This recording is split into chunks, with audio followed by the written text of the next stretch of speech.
Hi, this is Tumco Travels and today we are in Paris!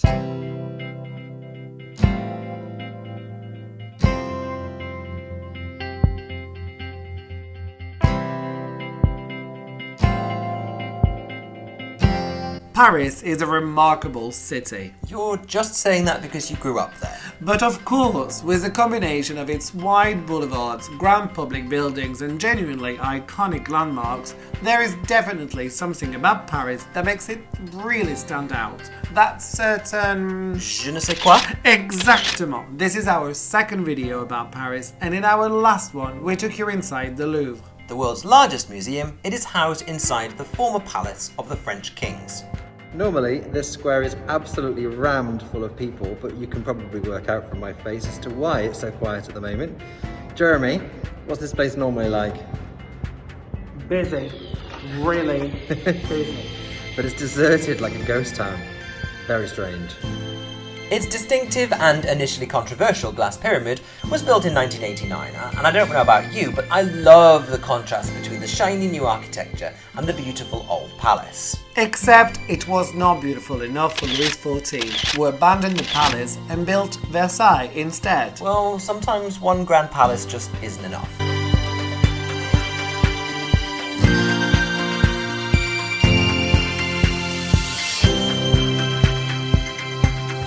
A stroll along the famous River Seine inevitably leads you to the Notre Dame, the medieval cathedral that stood proudly on the Ile de la Cité since 1160. Proudly until last year, that is, until a small fire got in the way. Small? It was massive. The entire roof and spire went up in smoke and I, like all Parisians, watched in horror as it burned. So a trip to the Notre Dame nowadays means you only get to see it from the outside.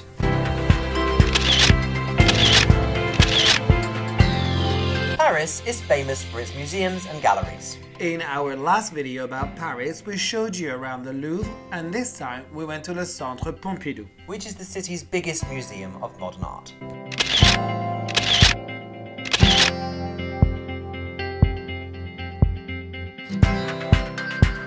If there is one thing this city is not short on, it's famous landmarks.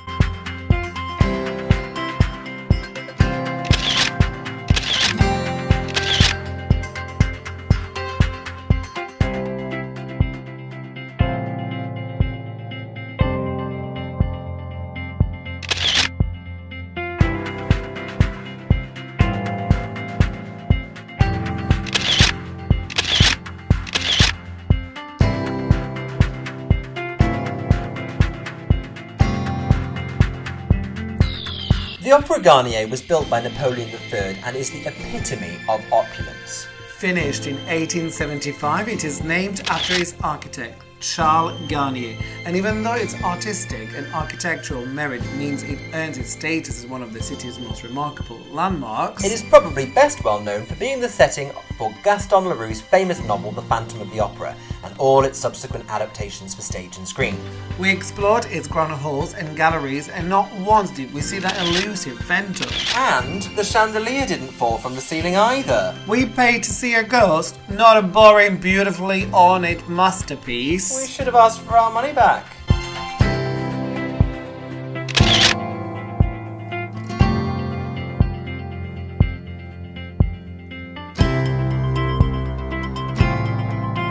Could have used a bit more gold if you ask me.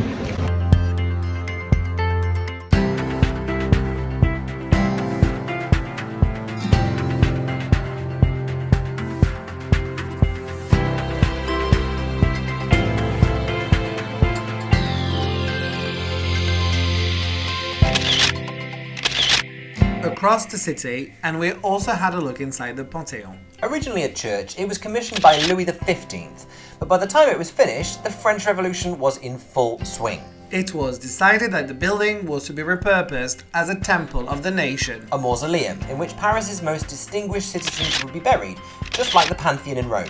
Hence its name. 78 people are buried in its walls, although half of these occurred during the reign of Napoleon Bonaparte. Its most famous inductees include Voltaire, Rousseau, Victor Hugo, Marie Curie, and women's rights icon and Auschwitz survivor Simone Weil. Oh, and it also includes the famous continuously swinging pendulum created by Foucault.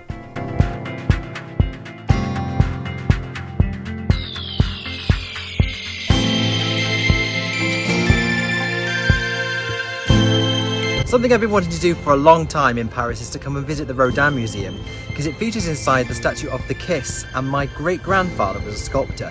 And it's a family legend that's been passed down through our generations about my great-grandfather, that he worked with Rodin on the Kiss, and I've been wanting to see it my whole life, and I finally got to see it today. To deliver to your expectations. Absolutely, it's absolutely amazing.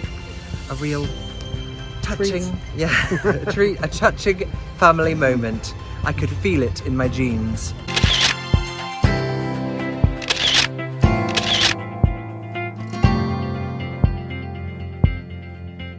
Over at the Invalides, why not see its annual light show? This year it was about the history of the building and was fabulous.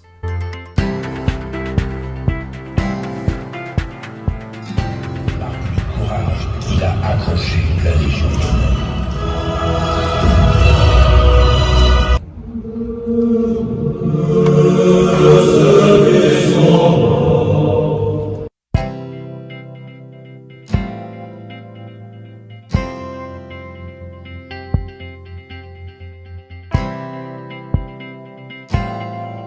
The Eiffel Tower might be amazing to look at, but in summer, what you want is on the other side. These are amazing fountains that keep you incredibly cool. Love it.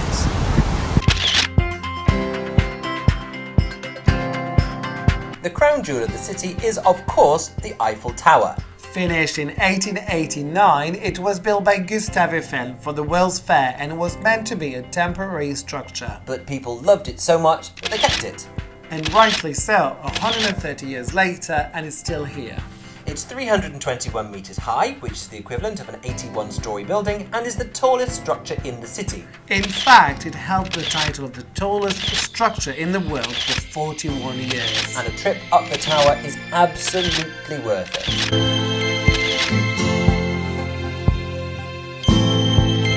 Meanwhile, don't expect the roads around the Arc de Triomphe to ever look this quiet again. As a Parisian, I have to say how remarkable it was to see Paris as quiet as it was in summer 2020, thanks to COVID. I doubt we'll ever see it like that again.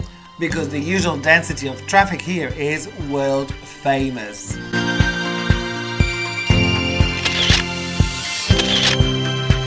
While central Paris is famed for its numerous landmarks, it's definitely worth heading out to the suburbs for some of the little gems you'll find out there too.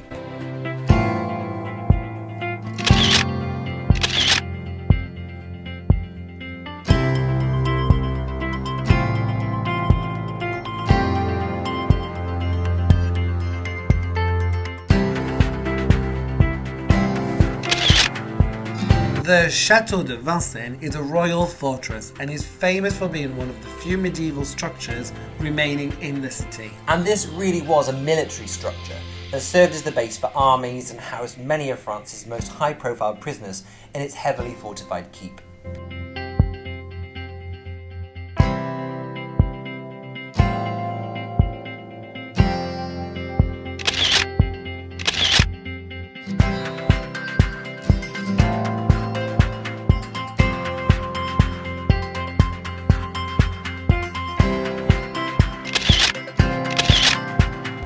Of course, the most famous suburb is Montmartre, the spiritual home of Bohemians worldwide.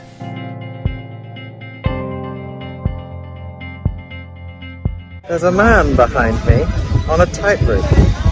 How very Montmartre. I feel like Amelie.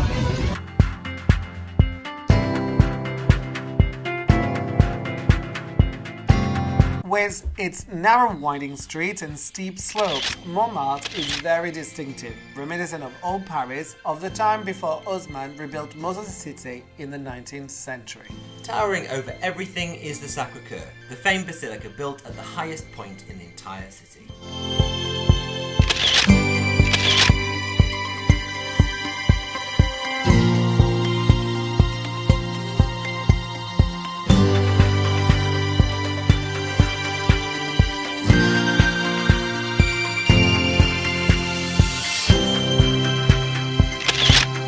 Climbing up the Sacre Couer stairs, which is not easy wearing a face mask. The building of the Sacre Couer was started after the socialist Paris Commune of 1871 and was designed to constantly remind Paris's most rebellious suburb about the Catholic conservative values the government wanted its residents to hold. It took 4 decades to build and was not actually consecrated until after the First World War. It's an impressive structure and the views from the top are pretty spectacular.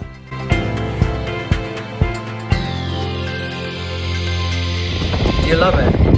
Nado.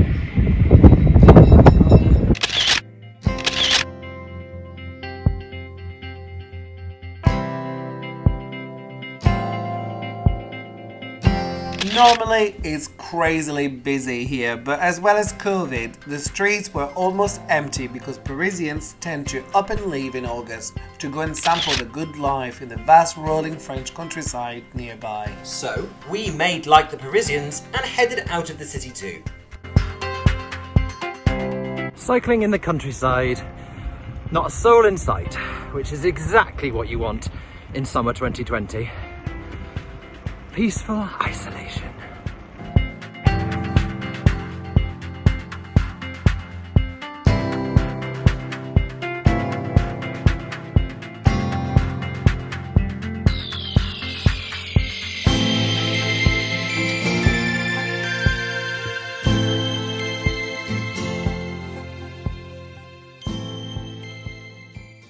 Thanks for watching and be sure to subscribe and to follow us on Instagram. At Through My Cookie Eyes. And make sure you tune in next time when we'll be in North Wales. Until next time, folks. See ya.